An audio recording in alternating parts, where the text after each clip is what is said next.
Don't tell me liberation has a cost.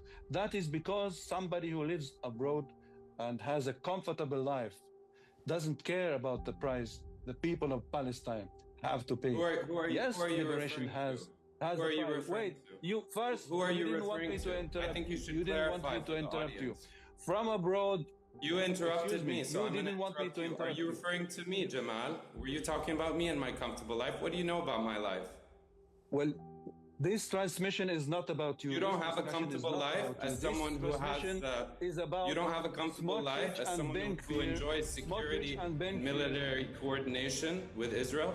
You don't oppress Palestinian people in the West Bank.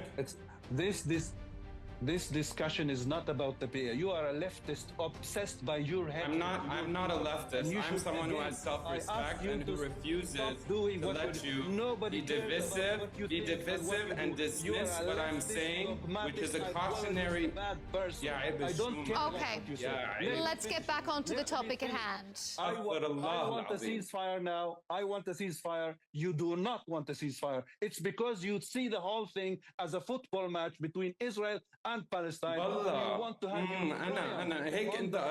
your people. Okay. I want the ceasefire to stop. Speaking in Arabic to an English speaking audience. We have to end this bloodshed. End the war. And the people who live abroad and want the war to continue. Okay, all right.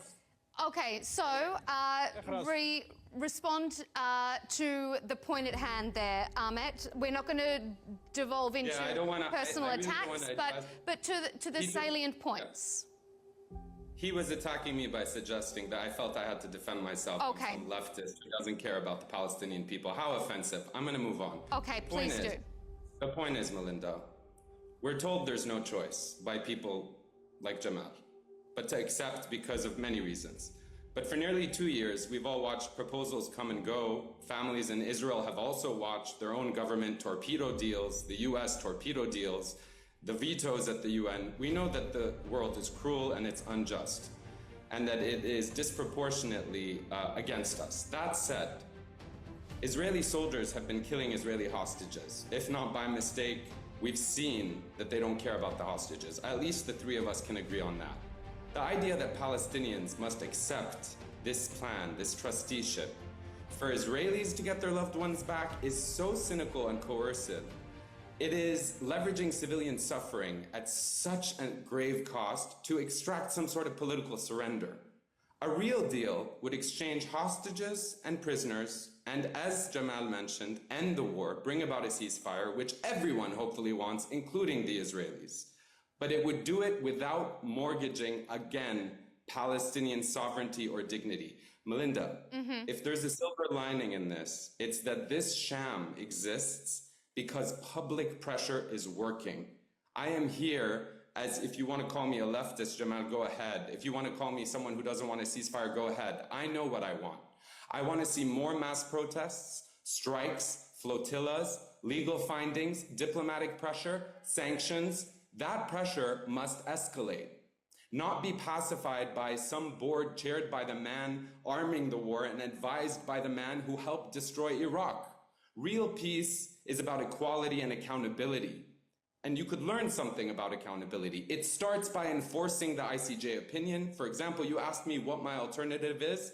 Respecting Palestinian self-determination across Gaza, the West Bank, and East Jerusalem, ending apartheid and occupation without preconditions, freeing hostages and prisoners through a negotiated exchange, and most importantly, rebuilding Palestinian leadership with international support that reports to us, because I am part of this in the diaspora, and quite frankly, we don't want them to reign over us. Anything less is empire, which is masquerading as diplomacy, and we've seen this before, Melinda. The last thing I want to say, just forgive me, is you can't, we know whether this peace plan will achieve peace. We know you can't bomb a population into peace, and I'm aware that things are complicated, but it must be said, you do not de-radicalize a people.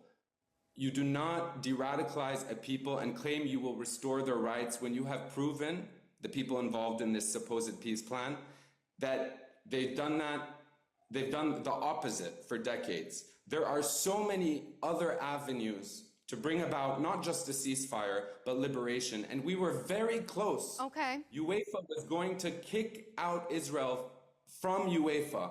It was so close to happening. I have receipts. And you know what got in the way and disrupted it?